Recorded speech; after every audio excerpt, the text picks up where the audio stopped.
Okay, one more time, please.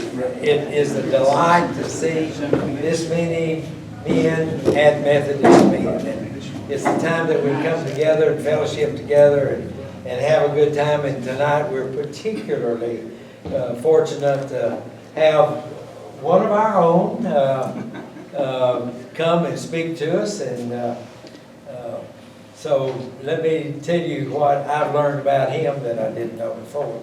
Starts out with Texas. And Texas is horses and cattle and football. Particularly, I think, Friday night football for most of us. And, Coach Ken has lived it all. He's done all of those things, but now he has a new career. And this new career, as many of you already know, is that he's with Fox Sports Network, co-host of Friday Night Football. And just in case you don't know how busy he is, there's 17 Friday nights of obligation and commitment to Fox, plus playoffs, I guess. And so, Texas high school football. For Gilmer, for all of us, you know how we get turned on about football. And I read something about Ken is that when at one time he was, or one Friday night I guess it was, maybe it wasn't a Friday night, but they were in the playoffs and they were on their way to play Kilgore. And I guess it was at Kilgore that you were going to be playing, or you were actually played at Texas Stadium. In Texas State, okay, on his way to Kilgore, to play Kilgore. And he describes an emotional feeling because it was like the last one out of Allen. Turn off the lights. And you know what? We've been guilty of something similar to that here in Gilmer. Well, Coach Ken grew up in Vega, and do you know where Vega is?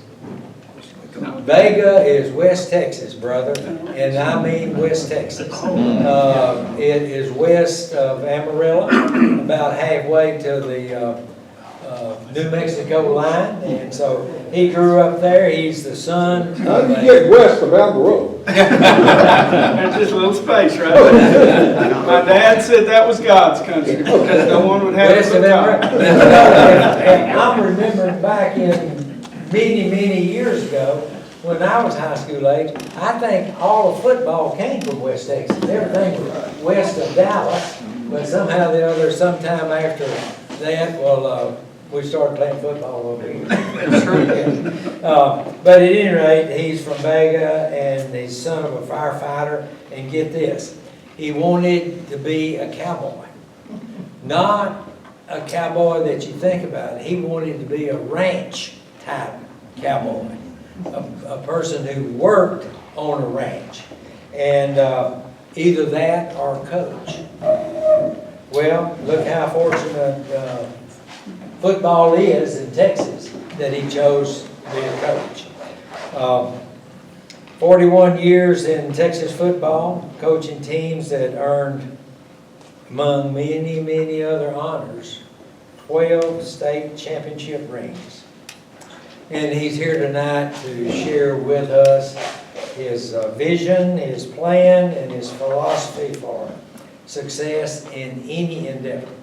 But the thing that I want to say about him that I appreciate really most is the fellowship with him and Carlene as they have come and worshiped with us on Sunday morning.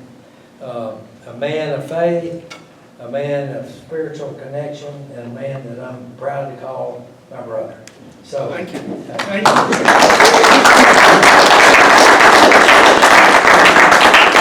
There's not much I can say after that. You pretty well told my whole life story there. I wanted to be a ranch cowboy. I worked on a number of ranches up in the Texas Panhandle, and that was my luck. My first horse, I paid $75 for that horse in the east pasture in Amarillo. Brought him out to Vega, and he was the worst horse you ever saw. But he was my first horse. I tell people a little bit about my background. I grew up in Vega. It's a small town. When I retired as the athletic director in Denton, I had 243 coaches on staff. That was 3 high schools and 7 middle schools. So I had that, and Vega was a small town. I like to tell people in Vega, we taught driver's ed and sex education in the same car. That just gives you an idea of how small Vega, Texas was. My sons both were Texas A&M Aggies.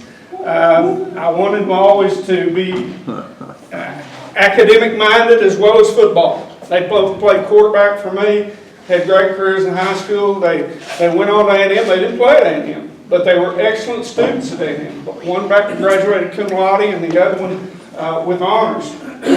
I used to tell them, I want you to play hard on the football field, anything you do athletically, but I want you to get your academics as well. I explained to them I graduated in the top 30 in my class when I graduated. Unfortunately, my son was home for Christmas a few years later and looking at one of my yearbooks, and he said, "Dad, there's only 36 in your class."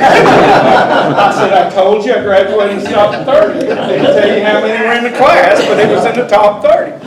So there's some unique things about small towns. I love small towns. Although I must tell you, this afternoon I was driving around here about 5:30. There's a darn traffic jam down there. 271 is busy. And I said, this is good. In Vega, there's not a traffic jam. It's that one blinking light, you know, but it's a great place. Believe it or not, I've been an adjunct professor at Texas Woman's University. I've also been an adjunct professor at the University of North Texas, where I teach athletic leadership and administration classes, and that's been a lot of fun. As I mentioned, I got the 2 sons. I've also got 5 grandkids. All of them are girls except for 4 boys. And, the one little girl, she's real special, Ashley. I guess I can tell. She told me not long ago, she said, "Pop, Coach, I scored 5 goals this weekend in a soccer game in McKinney." I said, "Sweetheart, that's wonderful." She said, "But something bad happened." I said, "What, darling?" She said, "I got kicked in the nuts." Don't tell your grandfather that, your little girl. I said, "Sweetheart, you go tell your mama what you just told Pop Coach and let her straighten you out." Okay? And she said, "Well, it happened to Mason, my brother, 2 weeks ago, so I know I got kicked in the nuts." So please, as a grandfather, there's just certain things you don't want to hear from your little granddaughter. So that actually happened, I'm going to tell you.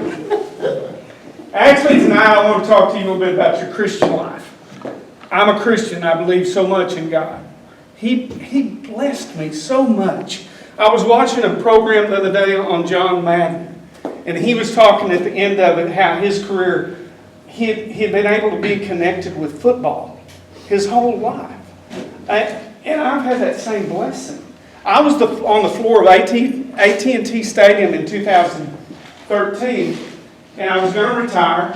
One of my teams was playing for the state championship back-to-back, hopefully, and a guy named John Heike came up to me, and I've known John because he was the head of Fox Sports in Dallas, Fox Sports Southwest. And we had done some television games together. He is the Fox producer and me as the athletic director of one of the teams.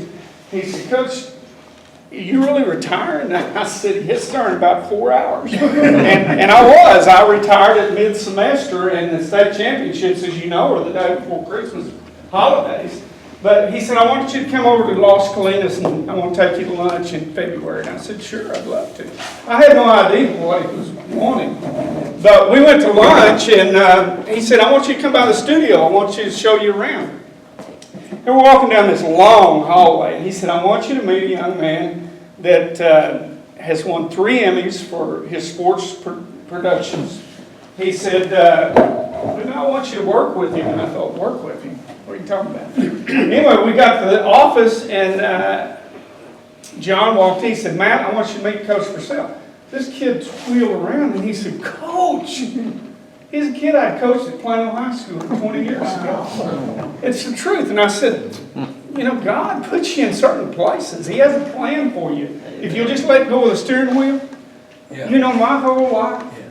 I have fought God over the steering wheel of my life. No, God, I don't want to go there. I don't want that job. If I would have just, I'm smarter now, you know. But years ago, I wasn't so smart. And I had fought him over and over that steering wheel that I needed to just let go. I want to talk to you for a few minutes about Christian love and how you develop it.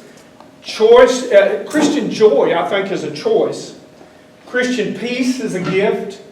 Christian faith is actions. Talk to you about love for a minute. God loves you so much. You can't repay Him for the amount of love He has for you. You can't give Him the amount of love He gives you. But you can give it to others. Children, kids, your daughters, your sons, whatever. You can give that love back. But you do it, I believe, by example. Love by example. You know, I had a middle linebacker one time, Jeff Spear. What a great name for a middle linebacker, Jeff Spear. You know, we had a goal line stand in Allen against the team. It was 4th and goal. They had the ball. We ran a linebacker stunt. Jeff was supposed to go through the A gap on the right side. God, you got to know him. You love him. You'd love this kid. He went through the wrong gap. They scored. As Jeff, and he's a wonderful kid, I'm going to tell you something he did, wasn't like him, but he was so angry at himself. As he came off the field, he threw his helmet down. You don't do that. And he knew you didn't do it. But he did. But my defensive coordinator, Keith Sullivan, said, Coach, I got him. You don't get him, I got him. Keith took his headset off, threw it down, and went to get the boy. And I'm going, wait a minute. I'd rather watch a winner than hear one any day. Let your light show me the way. I'll turn out to be exactly like you are today. In other words, you role model for kids. That's loving them. That's taking care of them. You don't throw your headset to go get a kid that threw his helmet. That doesn't match up. Two things you can't fool in this world, kids and dogs. They'll see through you in a second. They'll see through you in a second. You know, in the late 70s, my family liked to snow ski. When we were going to Colorado one time, I had a new Suburban. I was offensive coordinator at Plano High. My two sons, my wife, we were going up. We left Plano. We went on 380 to McKinney, and then we went up to Denton. But before we went, the secondary coach, Maurice James, he was a college roommate of mine. He said, Coach, you want to borrow my radar detector? You know, back when they had the radar detectors that you put on your mirror, plugged it into the cigarette lighter. I said, sure. So we get up past Decatur, and we're headed to Amarillo on Highway 287. I'll tell you, the state of Texas has 463 highway patrolmen assigned to that road. We're about 12 miles out of Quanah, Texas. Oldest son's asleep, wife's asleep. Youngest son has got his head on the back of the front seat. We didn't care about seatbelts back then, you know that. That's just what we tried. All of a sudden, the radar detector, beep, beep, beep, beep, beep. Boy, I hit that the brake to take it off cruise, put my hat on, you know, and there's that highway patrolman. They like cowboys, I promise you. And Shannon kind of blinked, you know, but he didn't say anything. We're getting on in, we go through Quanah, and we're getting up close to Childers. Beep, beep, beep, beep. Hey, routine. You got the hat? How you doing? We just go right on by. But little Shannon, he said, Dad, what is that? I said, well, son, that's a radar detector. If Dad's going too fast, we don't want him to get a ticket. And I'm seeing his eyes are kind of like this. I'm saying, because we'd have to pay it, and we don't have as much money to ski on when we get to Colorado, you know. And he's still kind of going, But then he looked at me and he said, Dad, isn't that cheating? Oh, you could have put an arrow in my heart. I teach discipline, pride, poise, class, accountability, decision-making skills, honesty at the supper table every night. I'm a head football coach. And my son just said, my 4th grade son just said, Dad, isn't that cheap? Whoa. We got into Childers, we pulled into the Exxon. The boys get out the Suburban, and the wife's kind of waking up, and I'm doing this. She says, "What's wrong?" I said, "You remember that athletic banquet I spoke at? And I talked about discipline, pride, and poise in class." Well, Shannon just asked his dad if he was cheating. And I guess I was. And I put it up. I always said, I got to be a role model for those kids. Whether it's I'm a dad, or whether I'm a head football coach, or whatever. I'd rather watch a winner than hear one any day. Let your loving light show me the way. I'll turn out to be exactly like you are today. Love is developed. God gives you love. You in turn should give love to others. In 1997, I was sitting at home. It was December 20th. Phone rings. It's a Saturday. I'm an athletic director now. I'm thinking, oh man. And this voice says, "Coach, you know who this is?" Oh my gosh. I've coached thousands of kids, you know. I said, "Well, you got to give me a little more hint." He said, "Coach, where were we 20 years ago today?" Well, I'm a pretty good one for riddles and stuff. And I'm thinking, 20 years ago? December 20th, 1977. Huh. I know where we were. We were on the Ford Texas Stadium. There were 49,956 fans there. The largest crowd to ever see a high school playoff game, one game, not a triple header, but one game. I said, "We just won the state championship against Port Neches Grove, 13-10. And this kid laughed. He said, "Coach, this is Perry Haynes." I said, "Perry?" He was my strong safety back then. He said, "Coach, I wanted to call you." He said, "I'm a successful businessman in San Antonio. I have twin daughters that are gorgeous, mainly because I'm married a Dallas Cowboy cheerleader." He said, "I'm very successful." He said, "After every game, my junior and senior year, you would hug my neck in the dressing room and tell me that you loved me." And I said, "Yeah, I know that. I did that with all kids." He said, "Coach, you don't understand. In my family, we didn't do that. We didn't say I love you. My dad didn't say I love you. We just didn't talk that way." He said, "I do now in my family because what you taught me." He said, "But I want to tell you, I love you." Oh, man. And my wife says, "What's wrong?" I said, "No, that don't happen." This is a true story. 2 years later, I got a call from Perry Haynes' mom. She said, "Coach, I don't know if you heard, but Perry was killed in a car accident between San Antonio and Austin." I said, "Oh, God." You know, and then I could feel it coming. And inside I'm saying, "Oh, no, please don't ask me. Please don't ask me." Because I've spoken a lot of funerals for kids. But she said, "Coach, Perry would want you to speak." Those are tough phone calls. I did a hell of a job at his funeral. I made him laugh. I made him cry. I made him feel so good about Perry Haynes and the life he had lived. But you see, I couldn't outgive him. Every time I gave him love, he gave it back to me. Maybe not verbally, but I knew that kid loved me. And I think you as a Christian, that's how you develop love, is that you give love. I was so blessed to have him in my life. His mother said, "Coach, he was so blessed to have you in his life." No, man. I was the lucky one. God put me in a place to be around young men, and it's been a blessing in my whole career.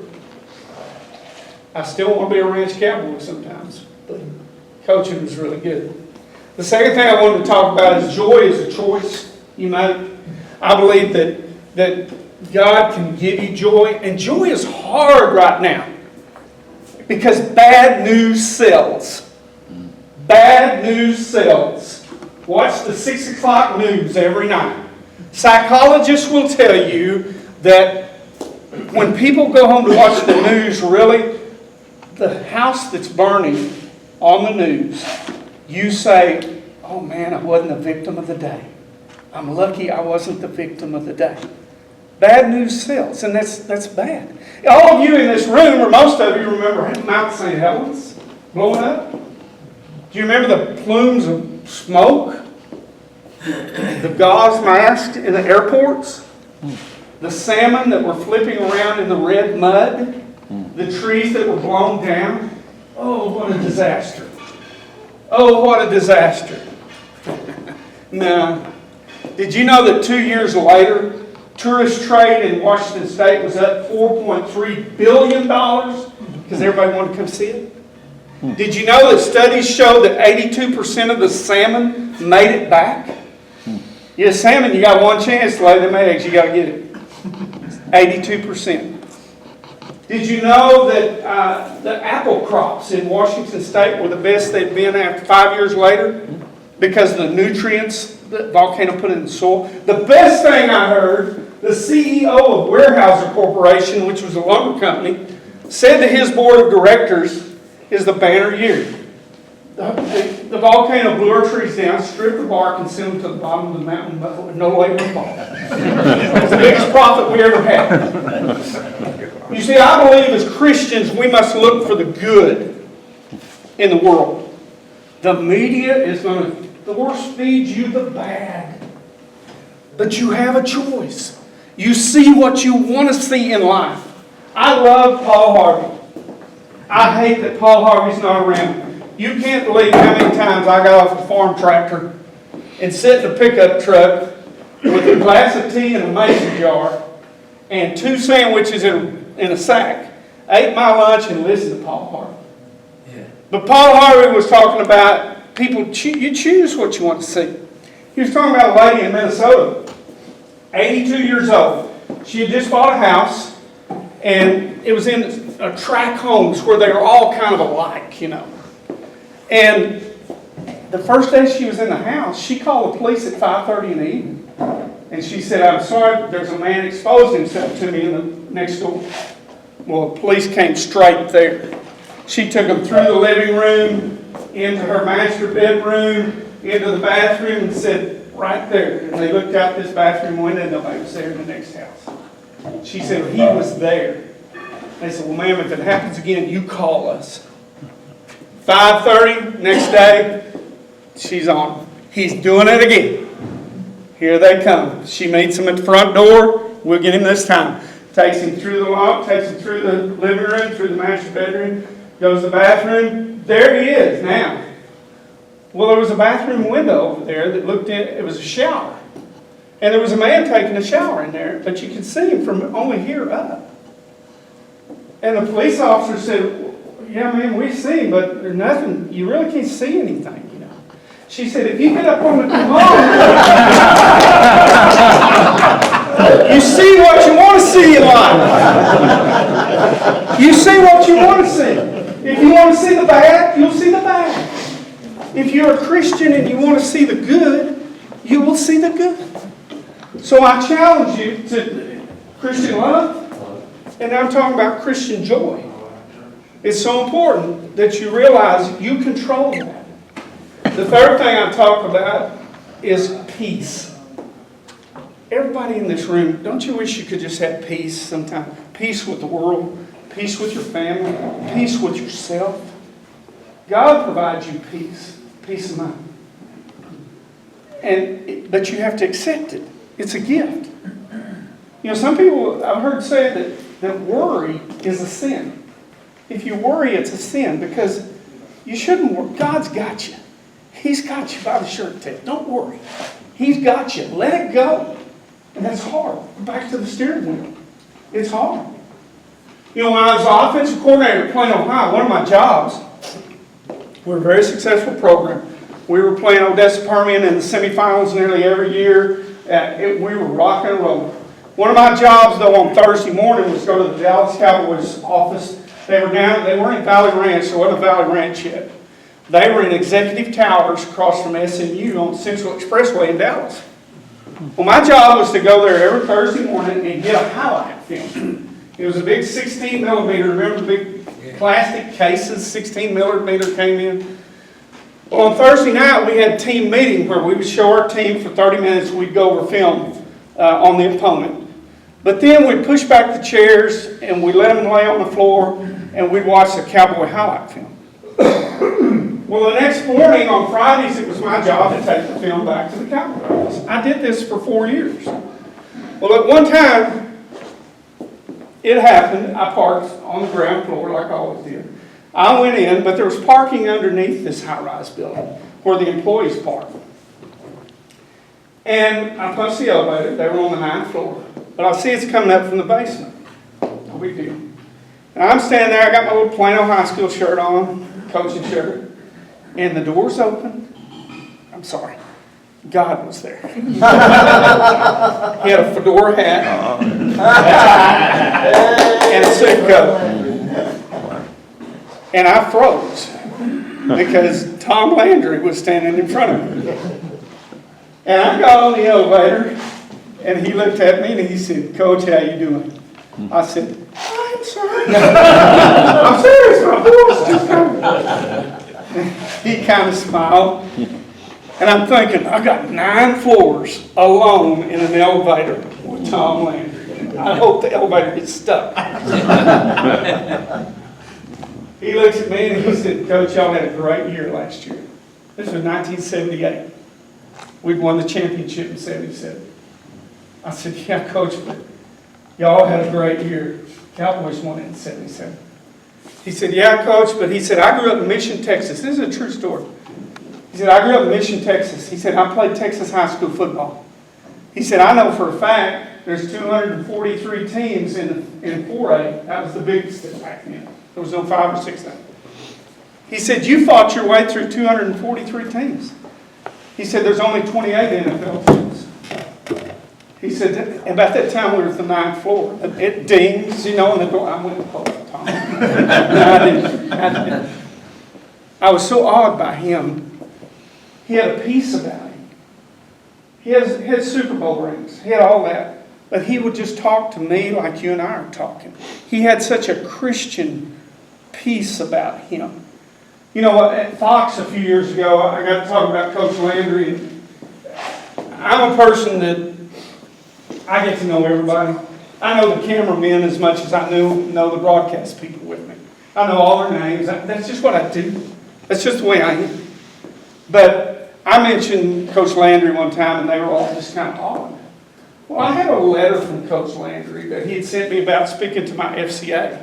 And it was on Dallas Cowboys. And ironically, I ran across it the next week when I was preparing for the show. So I took it to the studio with me. And you'd have thought, I mean, they took it and they would just listen. I mean, they were awed because it had Tom Landry's signature on it. And they were amazed. And I thought, what a great man. These people didn't even know who he was, you know. But they were so awed by, he wasn't fancy. He wasn't razzle-dazzle. He was just a good Christian man. And I thought about this when I wrote this a few years ago about the peace as a gift. And he accepted that gift. So many of us won't. If you have it, though, you try to pass it on to younger ones. Take a moment to listen today to what your children are trying to say. Listen today, whatever you do, or they won't come back and listen to you. Listen to their problems, listen to their needs. Share their smallest triumphs, share their smallest deeds. Amplify their laughter, tolerate their chatter, find out what they're after, and find out what's the matter. But tell them that you love them each and every night. And when you tiptoe out, tiptoe back and say, you know, tomorrow's going to be all right. Things are looking bright. You know, at times I speak to young parent groups, and I love to use that with them. Love them. You know, the thing about loving kids, I used to say about my boys, I used to read them stories every night. That's love. True love is not skipping any of the pages. And they catch you. You say, oh, no, wait, Dad. That's true love. The final thing I wanted to share with you real quick was your faith is the fourth part. Your faith, you know, again, your faith has got to be actions. Your faith is actions. What do you do? I don't do this. I don't pat myself on the back, but I was at Brookshire's here not long ago. I saw a man outside Brookshire's, and I could see he was asking people for money as they came out. And someone asked him to move on down. And I got my truck, and it was raining, and I started driving out of that parking lot. And I don't know. God said, turn around. I turned around. I went out, I got out of my truck, and he had a dog with him. Maybe that's what it was. I gave him a $10 bill, and I said, take care of the dog, boy. Young man, whatever. He said, thank you very much. I got back in my truck, and I probably shouldn't be telling that. You don't do things like that for recognition. You do things like that because God moves you to do things like that. And that's where, a story I heard a Methodist minister. He spoke to his congregation about honesty, integrity, all of that. He got up on Monday morning and go back to the church, to his office. His car wouldn't start. He got on the city bus in Dallas.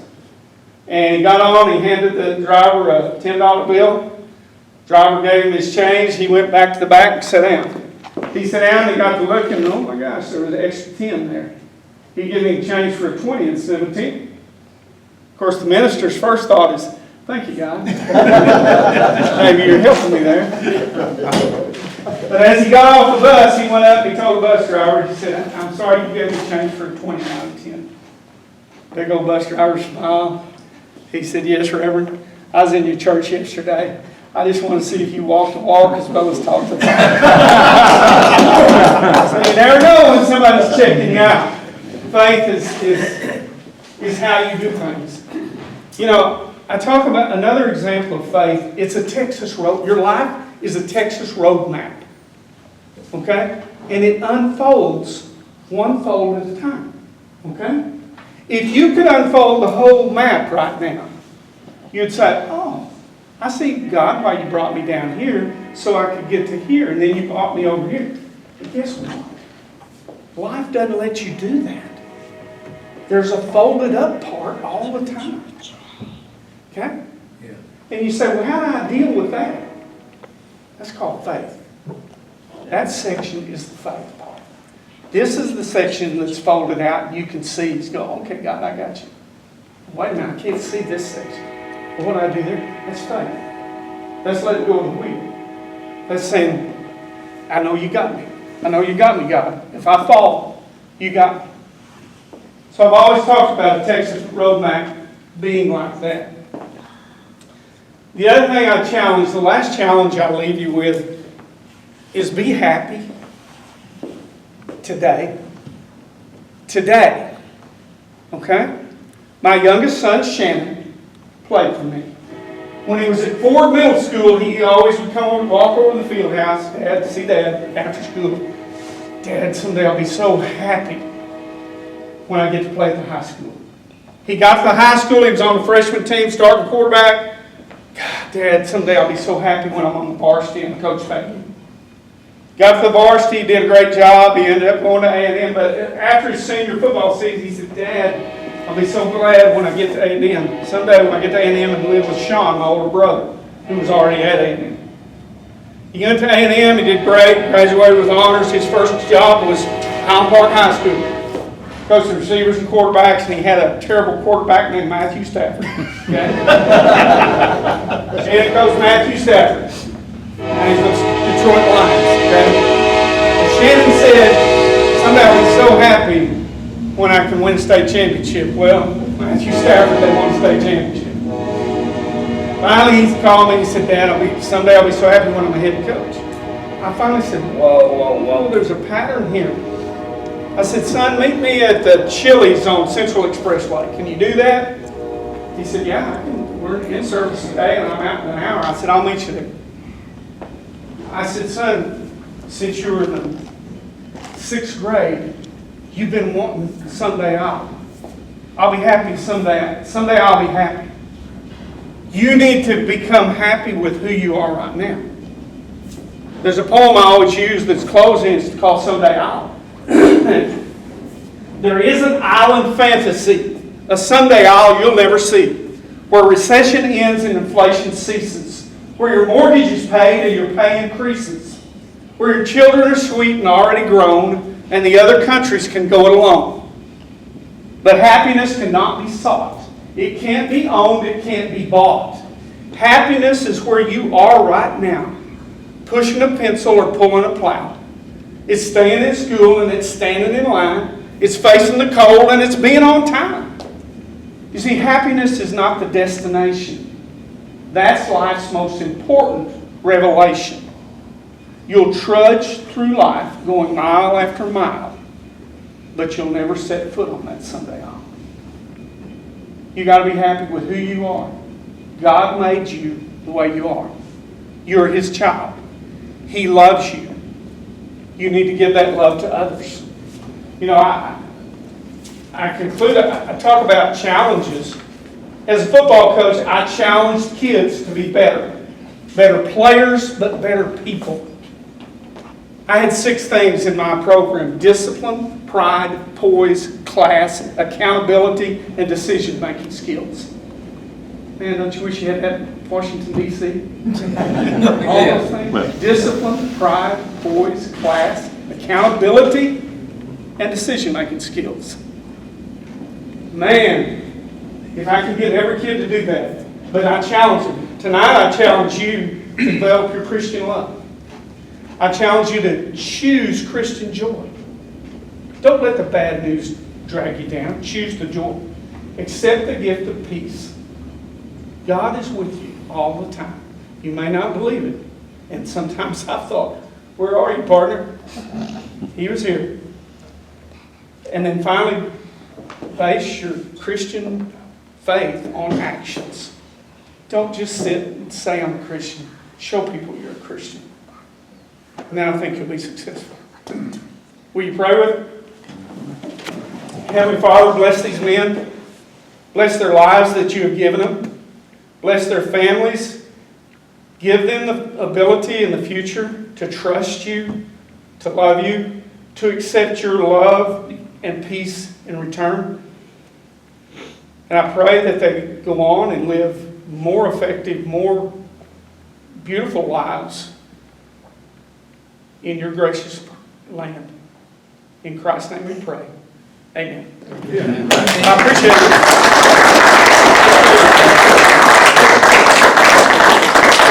Y'all could talk football, didn't you? Love, joy, peace, faith. That's it. Thank you, brother. Amen. And thank you for giving us